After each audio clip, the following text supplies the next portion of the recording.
Hello, everyone. I'm Keisha Lance Bottoms, and I serve as Senior Advisor to the President for Public Engagement. On behalf of the President and Vice President, we are excited to welcome you to this special virtual gathering to mark the launch of Communities in Action, Building a Better America. Communities in Action is a new series of events that brings local elected officials and community leaders to the White House virtually and in person to highlight how communities across the country are benefiting from the Biden-Harris administration's accomplishments and investments, and how leaders like all of you today are using these funds in unique and impactful ways to create opportunity, improve lives, and rebuild stronger than ever. We are thrilled to kick off this series with leaders from Ohio on the heels of Labor Day and ahead of the President's trip to Licking County, Ohio. President Biden is the most pro-worker, pro-union president in history, and his commitment to supporting workers has been clear throughout his career in public service. The recently passed Inflation Reduction Act builds on this legacy, and the President and our administration will continue to do everything we can to ensure that workers, families, and all of the people across Ohio have a chance to succeed. President Biden knows that the middle class built America and that unions built the middle class. On that note, this Friday, President Biden will travel to Ohio to discuss how American manufacturing is rebuilding thanks to the CHIPS and Science Act and the bipartisan infrastructure law. It's been truly incredible to see what we've been able to accomplish for the country and for Ohio, thanks to the strong partnership between this administration, state and local officials, our union leaders, and our community leaders.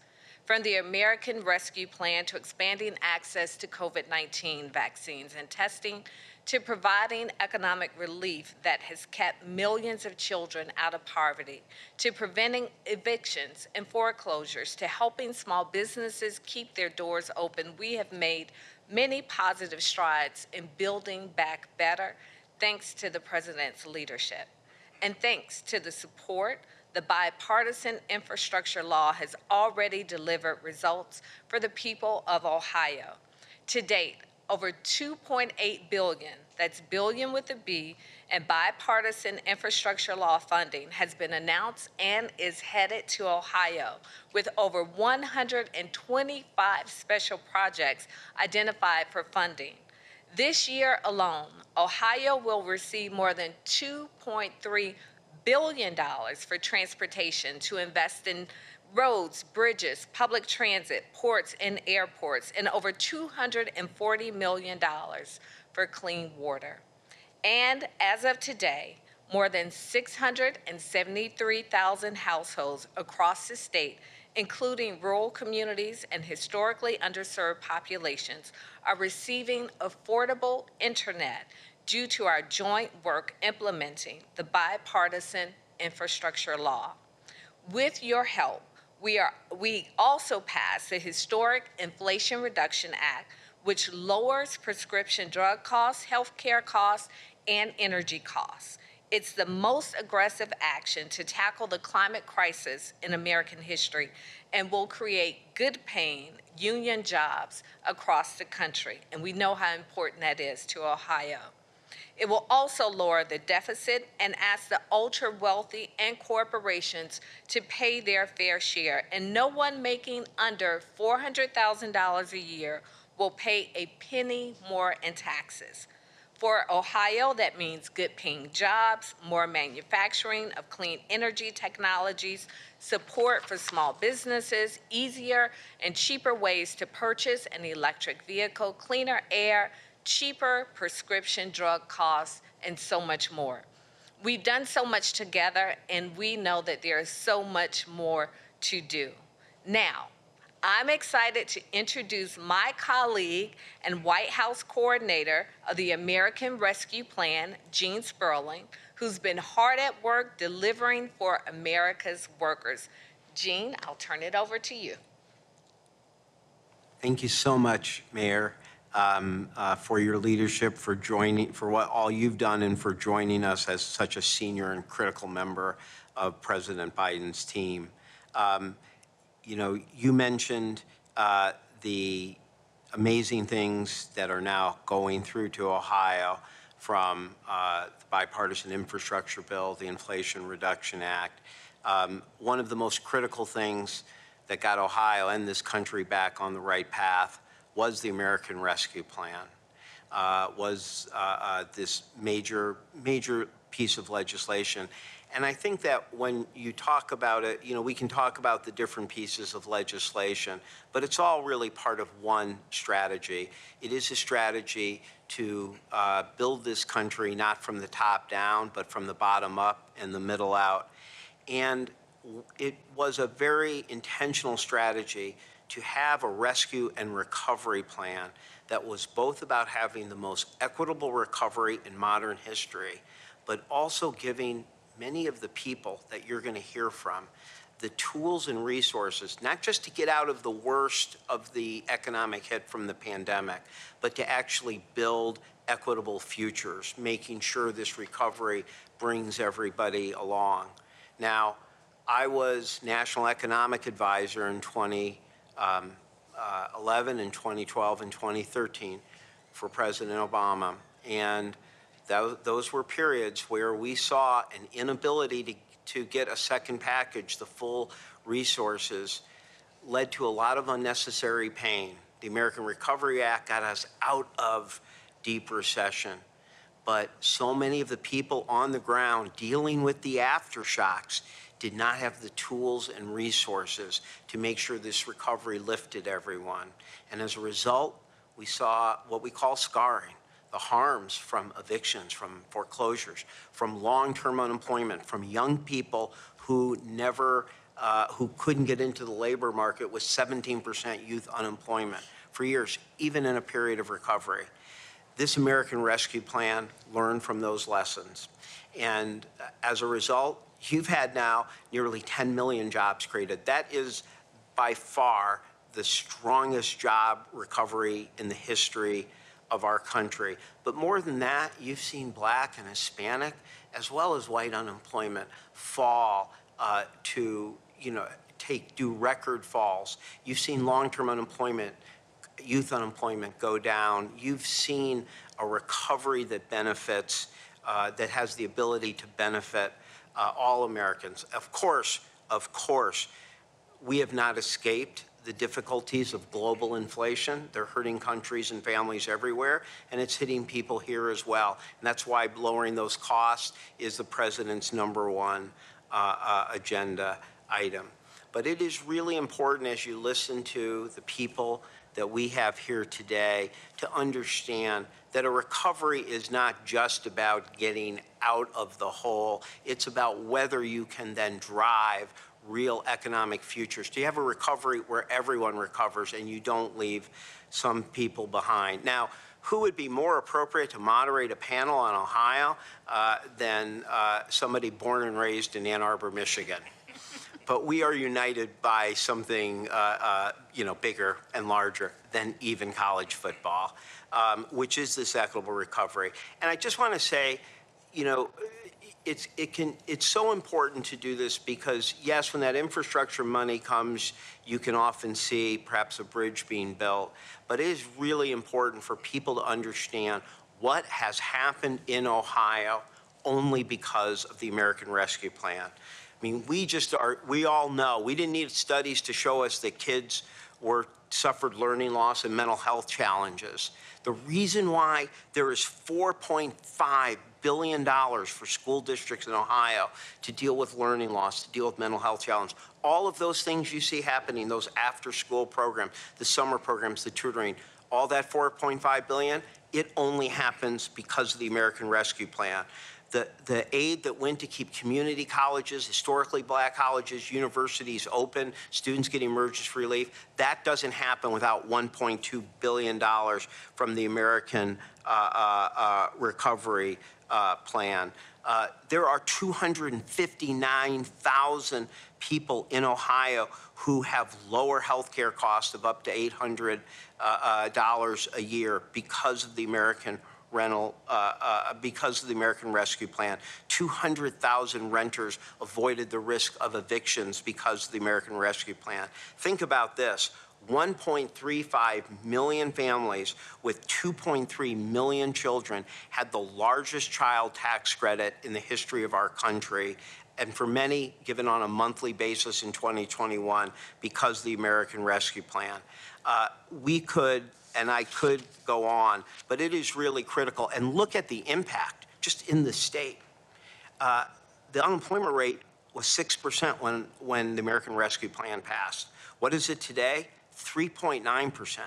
That's not just going back to where things were when the pandemic hit. It was 4.6%. That is, as the president says, building back better. You now have an unemployment rate that's actually, in Ohio, that is actually lower than it was the day before the pandemic hit. This doesn't happen without the American Rescue Plan.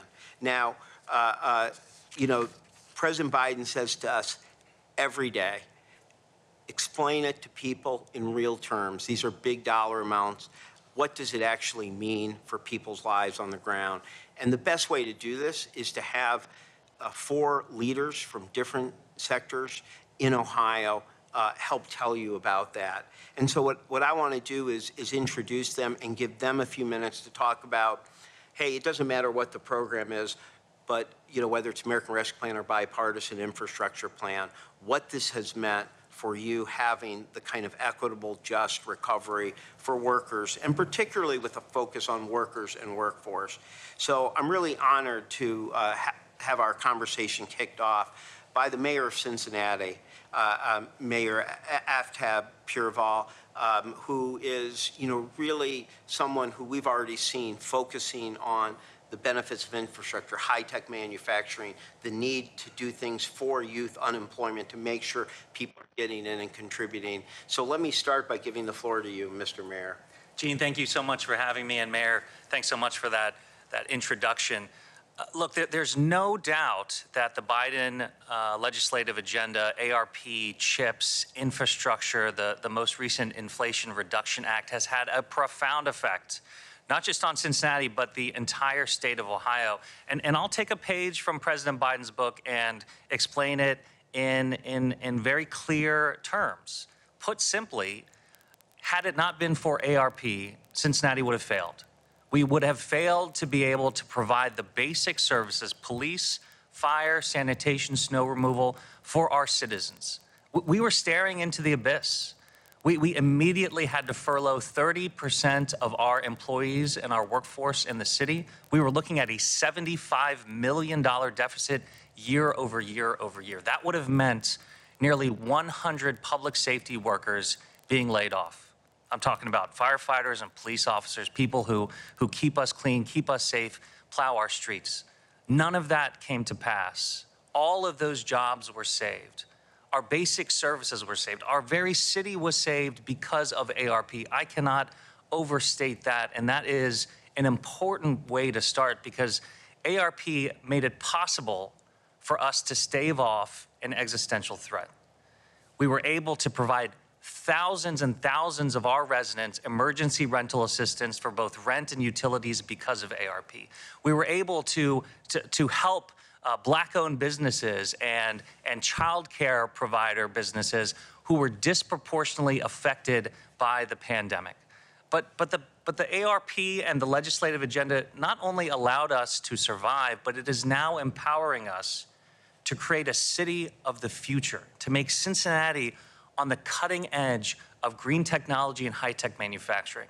And that brings us to the CHIPS Act, which catalyzed a $100 billion investment from Intel into Central Ohio. And that's not just gonna have an impact in that region, it's gonna have a profound impact in Cincinnati as well, which is why we took nearly $10 million of ARP funding in partnership with our port for site readiness for high-tech manufacturing, because manufacturing built Ohio, and high-tech manufacturing is gonna rebuild Ohio. The president knows that, That's why the CHIPS Act was so important. Intel knows that. That's why they've chosen Ohio.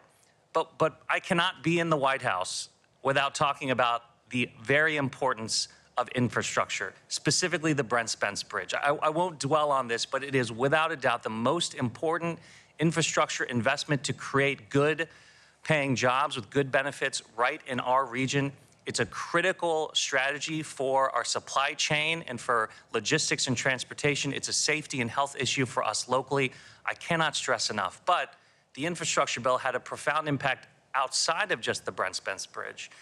When I-75 and I-71 were built, they came right through black neighborhoods, Evanston, West End, Queensgate, and really destroyed them in those specific areas. We are using the bipartisan infrastructure bill. We just got a raise grant of $20 million to rebuild those communities, make them more walkable, make them more pedestrian friendly. And it's because of the investment from President Biden that we're able to do that. Let me just close by saying the Inflation Reduction Act is a game changer in Ohio. Two of the reasons why Intel chose Ohio is because of its climate resiliency and because of our access to fresh water. We are on the cutting edge of climate technology, climate resiliency, and the future of that manufacturing area. Cincinnati has already the largest city-led solar farm in the country. We're using the infrastructure and ARP dollars to build out electric vehicle infrastructure and also drop a net of Wi-Fi throughout our city. We have plans to do all of that. And the IRA, the Inflation Reduction Act, will help us achieve our bold goal of being carbon neutral by 2050. That is because of President Biden's leadership, and we are so incredibly grateful. Thank you for giving us this once-in-a-lifetime opportunity.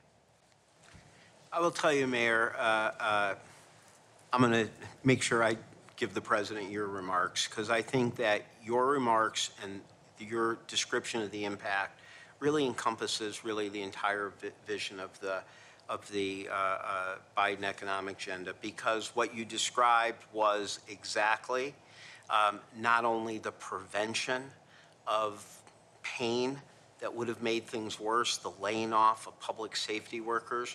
This is, I think, one of the hidden benefits of the American Rescue Plan that you can't always capture in the numbers, but I hear it everywhere I go.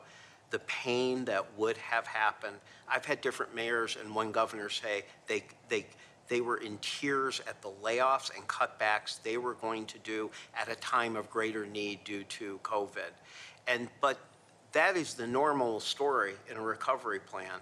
But to hear you describe literally and figuratively the bridge to higher manufacturing jobs, future, clean tech future, both in terms of not just the environment, the economy, the jobs, the union jobs.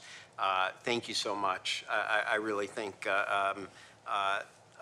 that what you're saying represents so much of the combined vision.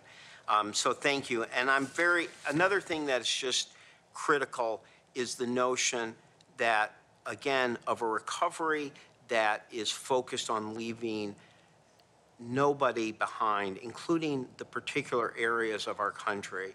And I think too many times we've had recoveries where the macroeconomic numbers are strong, but you look in communities of color, you look in rural communities, and they don't feel that they were part of that recovery. And I don't think I think one of the lessons learned in the American Recovery Act, in the CHIPS Act, in the Infrastructure Act, is that you can't just sit back and hope that a rising tide lifts all boats.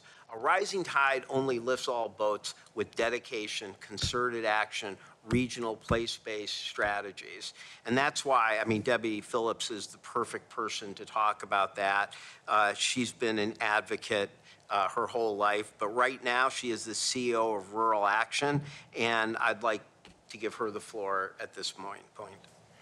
Thank you so much, Gene. I appreciate the opportunity to be here to share some of what's working in southeastern Ohio and to look at things from a little bit different angle. Like, the strategic investments that are being made also help to address past injustices in coal-impacted communities and looking forward response that is appropriate to the climate emergency. So I just want to share with you a little bit of how we're seeing things on the ground in southeastern Ohio. So to put our work in context, I work in the Appalachian region of Ohio in an asset-based approach to community economic development. We strive to identify the things we have that have value and work with the people in the region to create infrastructure and market systems that can help drive that value deep into our communities. This is a strategic approach to counter the historic ways that our region served as an internal colony to the rest of the country. Our rich natural resources, coal, timber, oil, and gas, and the labor of our people helped to fuel the Industrial Revolution and built the wealth of this nation. But those extractive practices left a legacy of scarred landscapes and underinvestment in our communities and our people. I'd like to underscore that point. The people of our region are strong and resilient. The source of the challenges we face is historic, not some flaw in the culture, as some narratives might have you believe. What are our assets? Strong, innovative, resilient people, abundant natural resources, great outdoor recreation opportunities. Climate modeling projects that we will have less severe temperature changes and abundant precipitation compared to other places. We will still be able to grow food. We are already receiving climate refugees. However, as we can see most keenly in eastern Kentucky right now, we need significant infrastructure to scale up to manage the severe weather events that are occurring due to climate change. This administration is committed to those investments. Thank you. For our work at Rural Action, infrastructure funds from the Bipartisan Infrastructure Law and commitments in the Inflation Reduction Act support expanded work to clean up legacy pollution, including abandoned mine lands and orphaned and abandoned oil and gas wells. This provides significant job opportunities and wisely helps to mitigate the impacts of climate change as well. We do a lot of abandoned mine land work, having restored 74 miles of previously dead streams to high-quality aquatic systems. And we're excited about the investment in capping orphaned and abandoned wells because stopping methane emissions is critically important to addressing climate change, and the potential for lots of good-paying jobs is huge. The strategic focus of Gail Manchin at the Appalachian Regional Commission on multi-state projects funded through the Bipartisan Infrastructure Law builds on decades of collaboration across the Central Appalachian region to develop sector-specific value chains that help our communities diversify their economies and build resiliency. This will have a significant impact in our region. ARPA funds for AmeriCorps are expanding our workforce and leadership development work. A key strategy for workforce development in rural places has to be helping young people, recent graduates, and dislocated workers find a way to stay in the region, to see a future for themselves in our communities. That's why we're so excited about the AmeriCorps expansion. Our work starts early with environmental education and school field trips to build a sense of appreciation for the beauty of the place we live in. We partner in the region to create paid high school internships, and for some of these kids, getting that first paycheck is a life-changing event. We're able to help grow our Appalachian Ohio Restore Corps from 31 members to 70 members in this coming year because of ARPA funding. I want to give you one example of what that career pathway looks like. Dallas lives in Athens County. He's a videographer. We were able to place him in a high school internship, creating videos of people enjoying the Bailey's mountain bike trail system. He was able, during that time, to meet a CNN cameraman, to build skills and gain confidence. Now he's starting his second term as an AmeriCorps member, continuing to capture stories of our region, and his future is bright. This work is different from traditional workforce development, but we believe it's a model that holds great promise in our rural communities, and we're grateful for the investment in our region and our people. Thank you. Thank you so much, Debbie. That was terrific and complements so well the approach for economic prosperity across all areas of Ohio, obviously the country as well. I now want to turn it over to Franklin County Board of Commissioners, Erica Crawley. Now, this is the second time that we've been on a panel, and we've also I've also been on with John O'Grady too. And I don't want you to think that I am only participating a lot with Franklin County to show that I can get beyond my Ann Arbor roots in the interest of serving President Biden's economic agenda.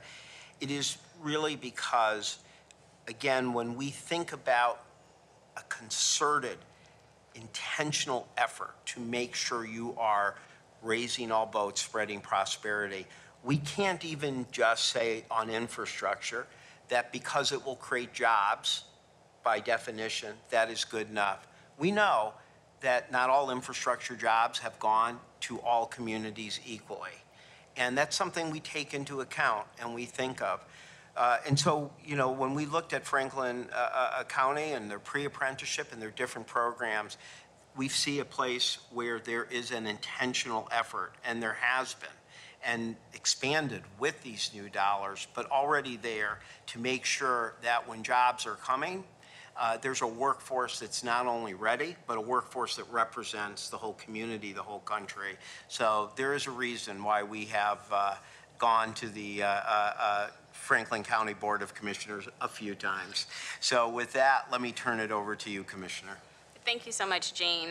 Really appreciate being able to highlight all the work that we're doing here in Franklin County as the largest county in the state and the county that holds the Ohio State University. We are doing really great work and being able to highlight 3 areas where we are focusing our priorities based on what we heard from the community. So back in 2017, 2018, as Jean said, we were already working on workforce development programs because we had created a Rise Together Poverty Blueprint. It is a framework of how we can move our neighbors out of poverty and up the economic mobility ladder, but it was created with the community for the community. And so when the ARPA dollars came in, it allowed us to accelerate the work and expand it. And I'm going to talk about 6 workforce development programs that have benefited from ARPA dollars. One is our Building Futures and Driving Futures program. Those are our flagship workforce development programs. They are pre-apprenticeship programs that allow those who have been historically excluded from trades, Black and brown individuals, to get into right into the middle class who are low employed or underemployed. And go into the middle class with construction jobs, or if you want to be a plumber or a pipe fitter or an electrician. Building Futures allows you to do that. So it is a 12-week pre-apprenticeship program. Individuals get a $250 stipend every week. We give burial removal services. So if you need access to childcare, if you need transportation, rent and utility assistance, you are able to do that or get those funds. And once you finish the pre-apprenticeship program, after 12 weeks, you are placed with a union of your choosing based on the field of work that they decided to go into. Driving Futures and Roads to Work is similar. It is to help folks get a CDL, and then they get to work with the local Teamsters union. So the average wage of those jobs are about $22. There are some who make more than that. But again, we are taking families who have been historically excluded from labor, giving them access to the middle class so they can support themselves and their families and see Franklin County as a place where they could live, work, and play. Having ARPA dollars allowed us to expand that work. This year, we are able to help 300 of our neighbors with that investment. So we are putting people to work and giving them great paying jobs. And even a year after they have finished the apprenticeship program, 94% of the folks are still working in that industry, and we're proud of that. 3 other workforce development programs that we've been able to create with ARPA funds is our Women at Work program. We know that during the pandemic, women were impacted the most in having to leave the labor force. And so Women at Work is a $2.5 million investment. It helps 50 women be able to get all of the help that they need to re-enter the workforce, whether they need help with resume writing, mentorship, upskilled or reskilled in a different area. That is what that program allows them to do, and as well they are able to get all kind of wraparound services to help them be successful. The other program is Tech Women of Color. Is a $4.5 million investment that helps 200 Black and brown women be able to enter the tech industry.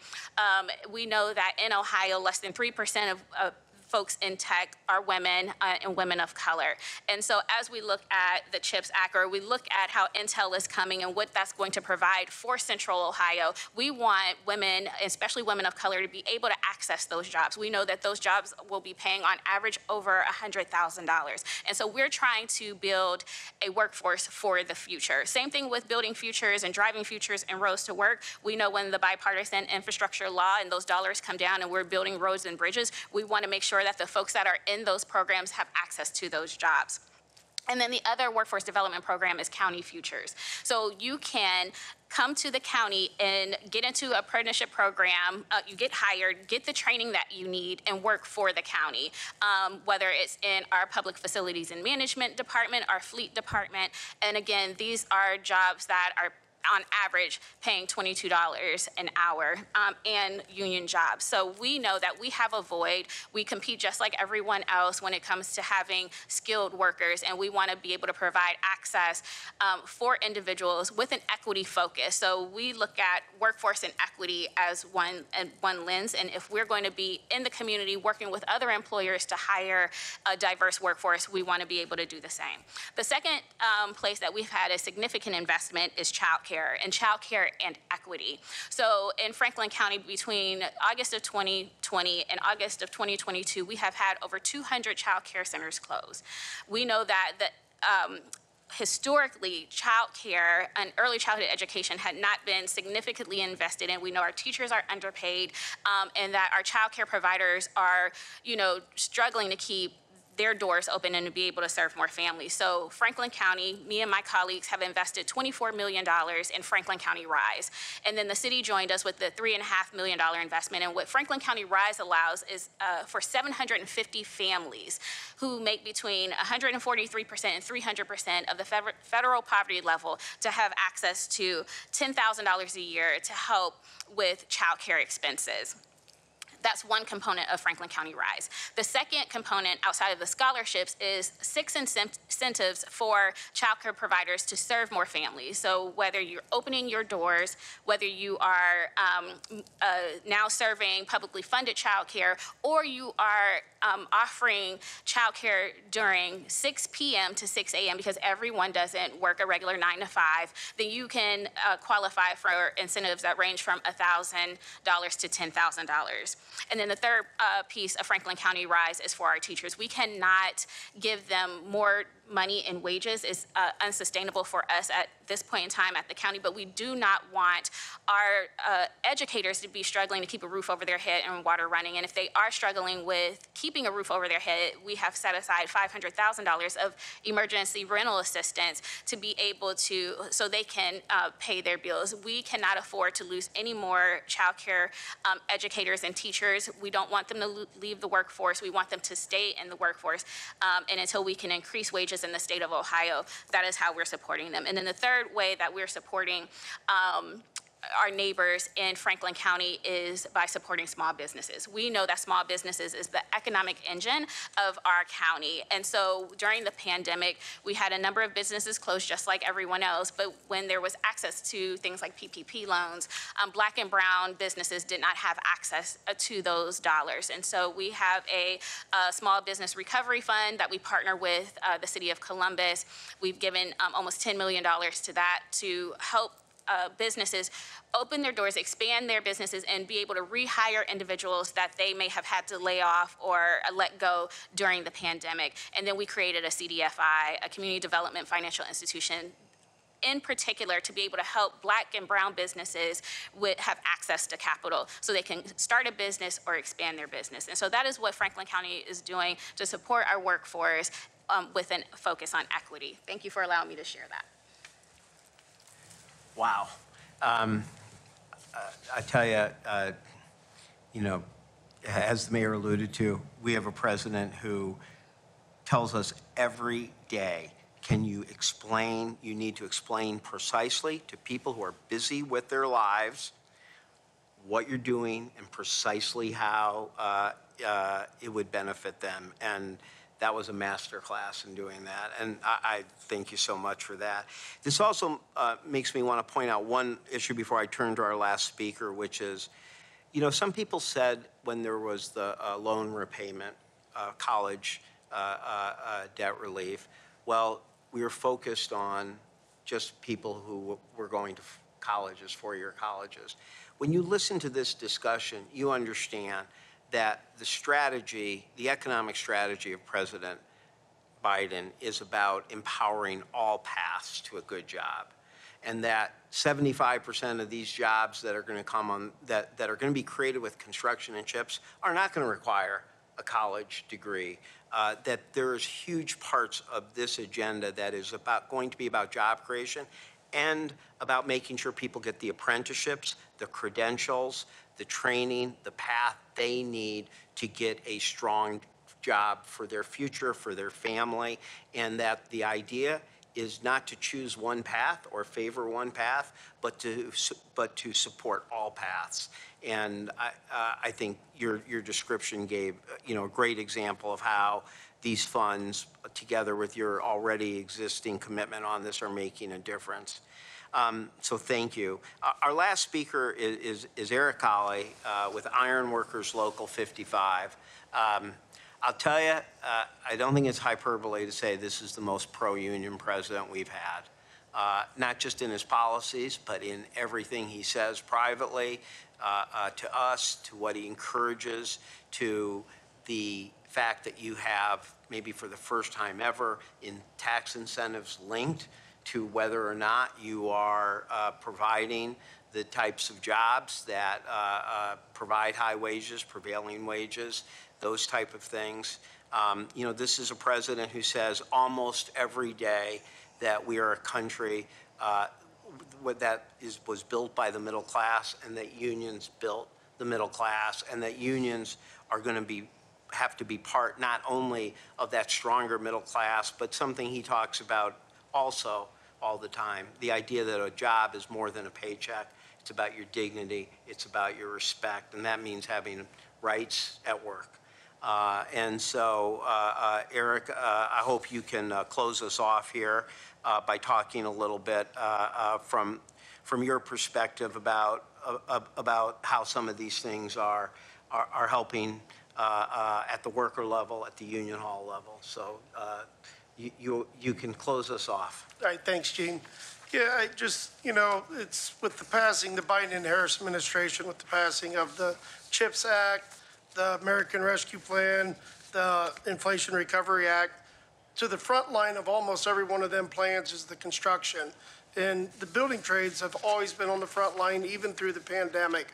And I think it's so great that the American Rescue Plan addressed the issues that's out there with the multi-employer pension plans, the way they took such a big hit back in 2008, 2009.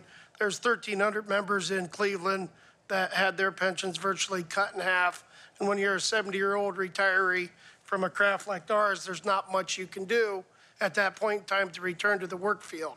So that just shows that they're thinking about us. They know that the administration's thinking about us. They know that we're going to be on the front line of building the chip plant that they spoke about in Southern Ohio. The Anti-Inflation Act, ready that, since that's come into play, there's a caveat in there about the batteries being produced domestically. And it sounds like there's a possibility of a $4 billion plant following up the chip plant right here in Ohio for that. So that's pretty much all I have, Gene. Well, thank you so much. I mean, Eric, you're right. I mean, virtually every single thing that we're doing, whether it's, requiring contractors to pay, $15 minimum wage, even if we can't get that passed nationally yet, to the focus on project labor agreements, to the president welcoming new union organizers into the Oval Office and sending every message in every way that this is a president who supports collective bargaining and supports the type of strong, stronger unionization, but also the type of strong manufacturing jobs that are, that too many, previous administrations have not emphasized enough, and he's put front and center. And you're seeing, you're seeing the results. And thank you for mentioning the multi-employer pension issue. We did go out, he did announce that in Cleveland. And, you know, there's a lot of benefits that you see for people. You get a lot of tax incentives, things that people have done to reduce costs for families. But to see the 2 to 3 million, union workers and retirees who will benefit from the pension measure is really something. Because as you said, these are people who have lost half their pension. Some of them agreed to do it to help keep their pension solvent for future workers. Incredible sacrifice to see those in the MEPRA plans get those funds back, to see 2 or 3 million people know that they will have that there. Butch Stewart's, widow said, hey, this makes me feel like, my husband is still with me, supporting me, because, now that pension will be there to help the future of their family. So thank you so much for mentioning that. This has been, I just want to thank you, everyone, for doing this. I want to thank everybody for paying attention. The American Rescue Plan has made such a big difference. But sometimes, as the president says, when you just hear the bigger numbers, it's made a difference. But we don't always, have the time and platform to really get in the details. And what you see is that it makes a difference because it's empowering champions on the ground. These are all people, if you look at their resumes, they've devoted their whole lives to public service. And you're not directly doing this. What you're doing is empowering heroes on the ground to make this happen. And that's, I think, one of the best things the American Rescue Plan has done. And I thank them, and I thank people listening for taking the time to see the difference it is making. These things don't happen by accident. You don't get record job growth by accident. You don't get all segments of unemployment taking record drops from Black and Hispanic unemployment to long-term to youth unemployment. Those things don't happen accidentally. You don't have plans that are helping lower-income workers and workers in rural communities be part of that future. None of those things happen by accident, and none of them happen automatically. They only happen with a president and Congress, the members, people who voted for the American Rescue Plan, and the people who then are taking those resources. Today we focused on in Ohio to make a difference. So thank you very much to the panelists, and thank you very much for everybody who took the time to listen in today. Thank you.